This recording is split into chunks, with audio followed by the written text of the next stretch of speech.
My husband died suddenly, and his delusional best friend is trying to hijack his memorial, told lies about our marriage, and is trying to make herself the widow instead of me. Posted by you/angry widow? I'll try to make this brief. My 28F husband, Jonah, 36M, passed away unexpectedly a month ago from a stroke. I don't want to get specific about that part, it's the worst pain I've ever felt in my entire life, and I'm still not sure how I'm ever going to move on. We were married for 5 years, together for 7.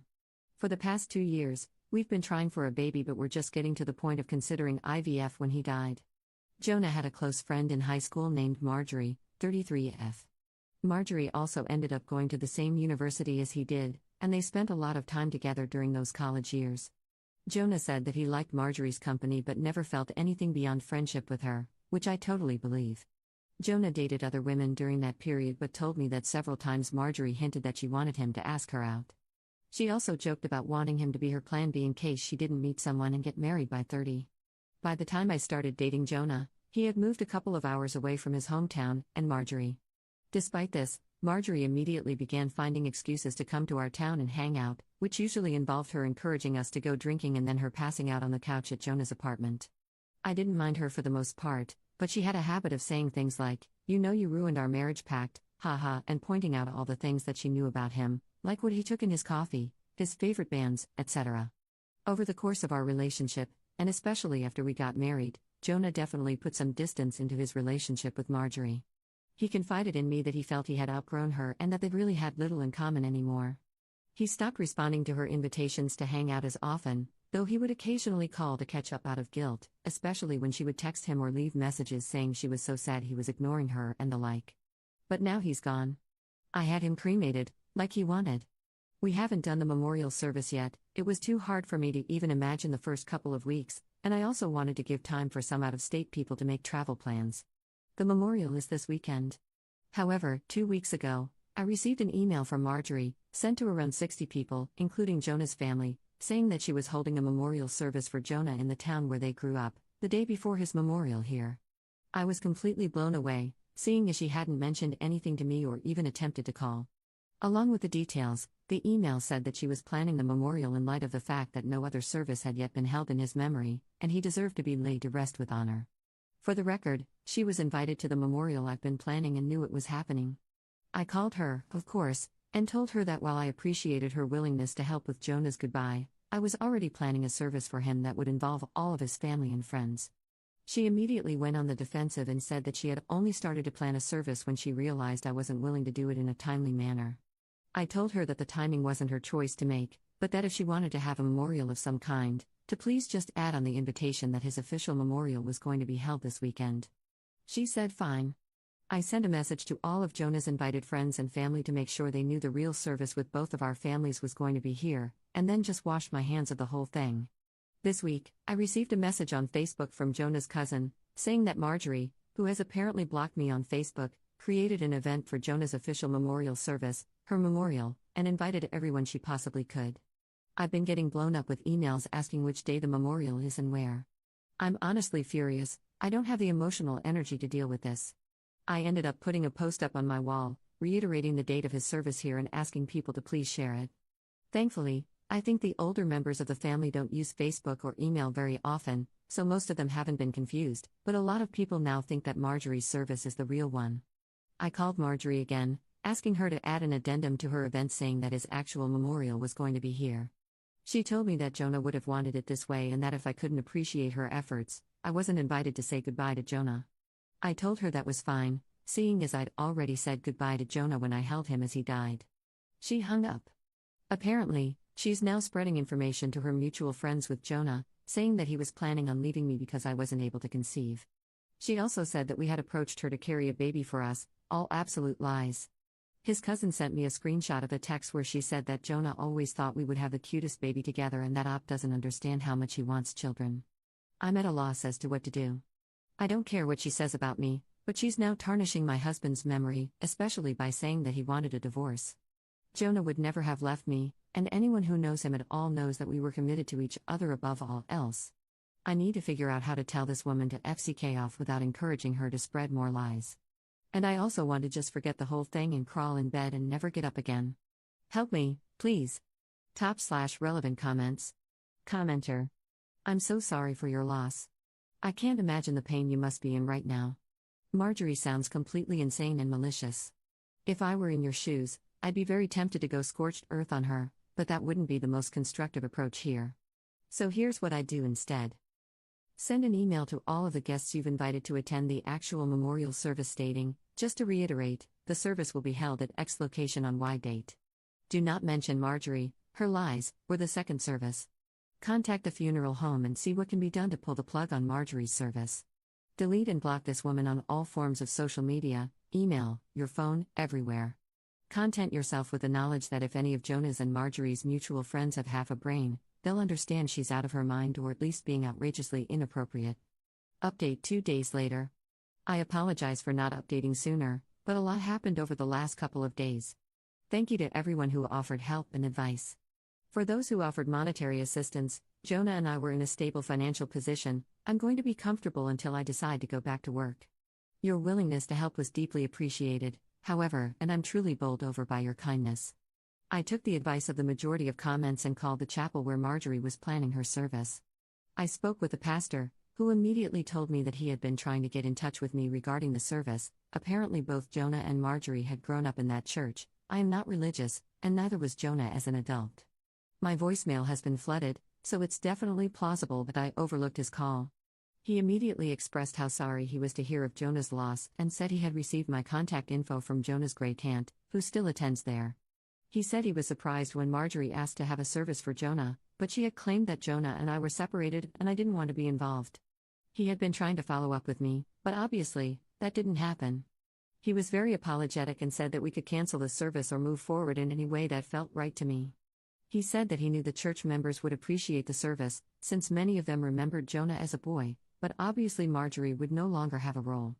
I agreed that the service could go forward. He called to speak with Marjorie after our conversation and informed her that she was no longer welcome to participate in the organization of the service after her behavior. He wouldn't tell me all that she said, but said she was distraught, and he recommended some mental health/spiritual services to her that he hopes she accepts. She apparently apologized for lying and asked to speak with me, but I declined. I feel bad if she's truly contrite, but I just have too much on my plate right now. We had 2 beautiful services for my husband, first the one at his hometown church, and then the non-religious one that I planned. Everyone who came wanted to honor Jonah, and that's all that really matters. I was told a dozen stories about him that I'd never heard before, and I laughed so hard I cried, then cried some more. My cousin was on the lookout for Marjorie, and I honestly didn't think about her the whole weekend.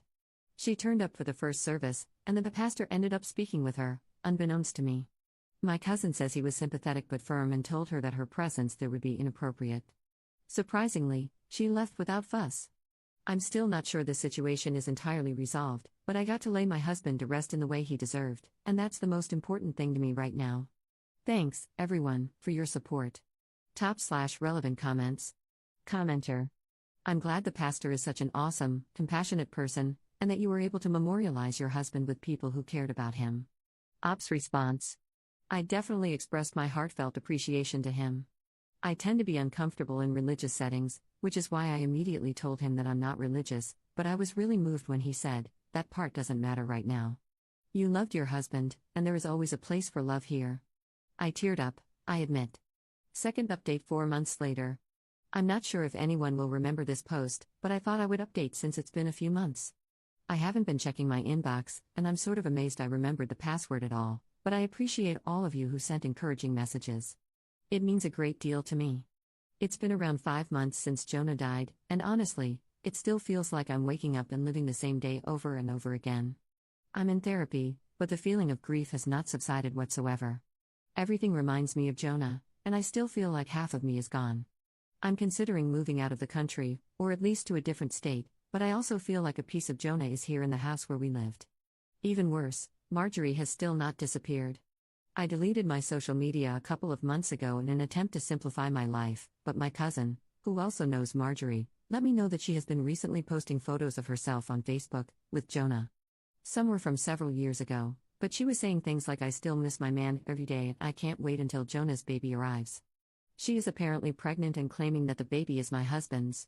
She has also photoshopped his face onto several photos, some on another shirtless male posing semi-suggestively with her. The photoshopping is pretty good, but it's obviously not my husband's body. People have been saying things like, "Congratulations, we know you'll be a great mother to Jonah's child." Nobody I knew, thankfully.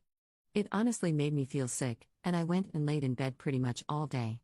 I hate that she is getting to me like this, but I can't stand the thought that she's claiming my husband was unfaithful to me, and that people are believing it. One bright note is Marjorie's brother, who also knew Jonah. On one of her recent posts, he commented, "WTF Marjorie? I spoke to Jonah like 2 weeks before he died and he said he was trying for a baby with Op. You guys were just friends. This is effed up and you know it." The post was deleted a couple of hours later. I don't know what to do anymore. I don't have the energy to battle with this woman, but I'm infuriated and hurt by this blatantly disrespectful pack of lies that she's spreading. My cousin called her and asked that she remove the photos, but she apparently said that Op can go to hell. She just doesn't want to accept that Jonah wanted a baby with me more, and she couldn't give him one. I'm lost. What can I do about this? It seems like all I can do is sit and watch this crazy woman try to convince Jonah's friends and family that he never loved me. Top/relevant comments. Commenter. This is what you should remember when her delusions get to you, even her own family knows she is crazy. What you and your husband had together doesn't need to be photoshopped and lied about on Facebook, it was real. Every single time that fool has to Photoshop a picture in order to fabricate intimate memories, she is reminded that you are the one who actually got to experience them. You won, and there's not a day that goes by where Marjorie forgets that. Third update 2 weeks later. A lot has happened since my last update. Hopefully, this will be the end of the story. Marjorie's brother became very concerned after speaking to me and apparently questioned Marjorie extensively about her behavior. She continued to claim that she was pregnant with Jonah's baby and that they had had a lengthy affair, but the details didn't add up. The brother knew Jonah pretty well and was generally aware of his work schedule, etc.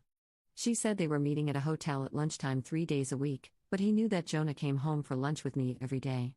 Stuff like that. He went home late that night to sleep on it. After he went home, Marjorie came over to see me at 3 a.m. She started screaming at me to come outside, saying that I had ruined her relationship with Jonah and how happy they were before me, etc. I called the police and her brother, who both arrived around the same time. She pushed the police officer who tried to ask her what was going on and was immediately arrested. I felt bad for her brother, but he just apologized to me repeatedly. Marjorie yelled expletives and tried to demand special treatment because the police were apparently hurting her baby by keeping her in the car. I gave a statement, and they left.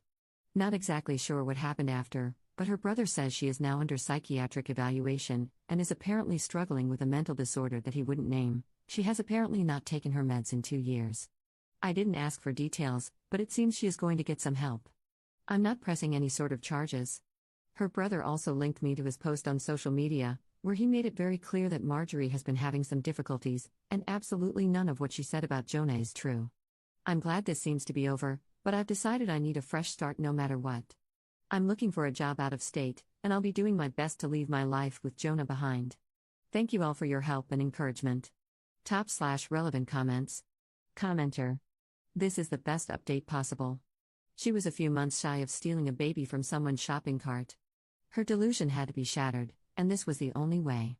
I hope her being ill actually helps you cope with all of the disturbance she's brought to your life. On a personal note, I lost my partner too.